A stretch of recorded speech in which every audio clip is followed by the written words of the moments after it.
আল্লাহ পাক তার নবীকে বলছেন, হে মুহাম্মদ বলেন সাল্লাল্লাহু আলাইহি ওয়াসাল্লাম, তোমার উম্মতের কোনো ব্যক্তি যদি আকাশ জমিন, পুরো আকাশ জমিন সমান গোনা নিয়ে আমার সামনে দাঁড়ায় কিয়ামতের মাঠে, তোমার উম্মতের যে কোনো ব্যক্তি, নর নারী, যুবক যুবতী, যেই হোক না কেন, সাদা কালো, ধনী গরিব, হুএভার হি ইজ, তোমার উম্মতের যে কোনো ব্যক্তি আসমান জমিন সমান গোনা নিয়েও যদি আমার সামনে দাঁড়ায়, কিন্তু তার আমল নামার মধ্যে শিরিকের কোনো পাপ নাই। কোন পাপ নাই?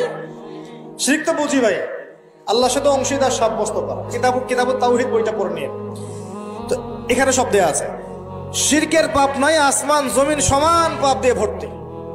আমি আল্লাহ তার সামনে আসমান জমিন সমান ক্ষমা দয়া নিয়ে হাজির হব ইনশাআল্লাহ। মানে আল্লাহ পাক তাকে মাফ করে দিবেন ইনশাআল্লাহ। খালি শিরকের পাপ না করলেই আল্লাহ মাফ করবেন। রোজা রেখে সমস্ত হারাম পাপ থেকে বেঁচে থাকবো ইনশাআল্লাহ। রমজানে শুধু সৎ কাজের আদেশ করব, অসৎ কাজে নিষেধ করব, নিজে আমল করব, পরিবারে প্রতিষ্ঠা করবো ইনশাআল্লাহ।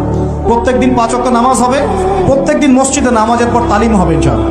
এভাবে পুরো রমজানটাকে উৎসবের উৎসাহে অতিবাহিত করার নিয়াত আগে করতে হবে। আল্লাহ পাক তৌফিক দান করুন।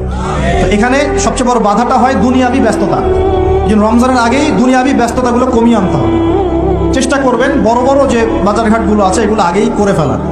আর আমি তো বলেই দিলাম যে দাম কিন্তু ওই সময় বাইরে যাবে। যদি এখন সামর্থ্য থাকে করে ফেলেন, সামর্থ্য থাকলে করে ফেলেন।